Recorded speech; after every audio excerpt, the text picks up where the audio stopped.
মাদুহু ওয়া নাসাল্লি আলা রাসূলিহিল কারীম আম্মা বাদ। সম্মানিত সুধী, সূরা কাউসার, ইন্না আ'তাইনাকাল কাউসার ফাসাল্লি লিরাব্বিকা ওয়ানহার ইন্না শানিআকা হুয়াল আবতার। সম্মানিত সুধী, কোরআনুল কারীমের সবথেকে ছোট সূরা হলো কাউসার। এই কাউসারের ব্যাপারে আব্দুল্লাহ ইবনে ওমর রাদিয়াল্লাহু আনহু থেকে বর্ণিত, রাসূলুল্লাহ বলেন, সূরা কাউসারে যে কাউসারের কথা বলা হয়েছে, এই কাউসার হলো জান্নাতের একটা নহর। নহর মানে নদী, যেই নদীর তীর হলো স্বর্ণ দ্বারা নির্মিত, অর্থাৎ নদীর ডান এবং বাম দুই পাশ হলো স্বর্ণ দ্বারা, এবং তার পানির নিচে যে প্রবাহিত হয়েছে, পানির নিচে হলো মণিমুক্তা দ্বারা।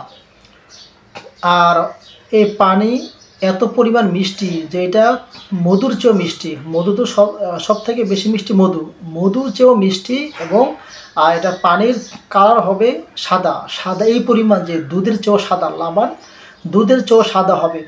প্রিয় ভাই, এই পানি যদি কেউ একবার পান করে সুযোগ হয়, তাহলে ওই ব্যক্তি আর কখনোই কোশ্চিনকালও তৃষ্ণার্ত হবে না।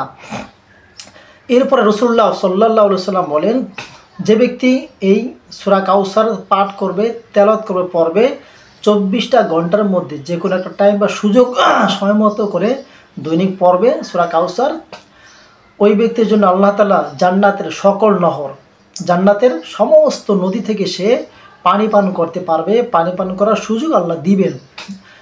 এছাড়া সে একটা নয় 10টা নেকি লাভ করবে, যে 10টা নেকির পরিমাণ হলো জিলহজ মাসের 10 তারিখে যে কুরবানি করা হয়, এই কুরবানি করার সমপরিমাণ সওয়াব তার আমলনামায় দিয়ে দিবেন। প্রিয় ভাই, ছোট্ট একটি সূরা আমাদের সবারই মুখস্থ আছে। আমরা এই মহা উপকারী থেকে যেন আমরা কেউ খালি না হই, কারণ আখিরাতে সবাই চাবে যে পানি পান করাতে। অতএব যে চায় যে পানি পান করবে, সে অবশ্যই যেন এই আমলটা করে, আর এই আমলটা যেন সে কন্টিনিউ চালিয়ে রাখে। যে একবার পড়েছে তার জন্য জান্নাতের নহর দিবে, এইরকমটা তো আর হয় না। হ্যাঁ, আল্লাহ তাআলা আল্লাহ রাসূল সাল্লাল্লাহু আলাইহি ওয়াসাল্লাম যেহেতু বলেছেন, যদি একবার পরে আর যদি সে অবস্থায় মৃত্যুবরণ করে মারা যায়, তাহলেও সে এই সুযোগটা পাবে, অর্থাৎ সে জান্নাতের পানি পান করতে পারবে। একবার পড়েছে বা পরাবর সে মারা গেছে, আর যদি তার মরণটা আপনার কুফরির উপর হয়, তাহলে তো সে পাবে না, অর্থাৎ মুসলিম হতে হবে।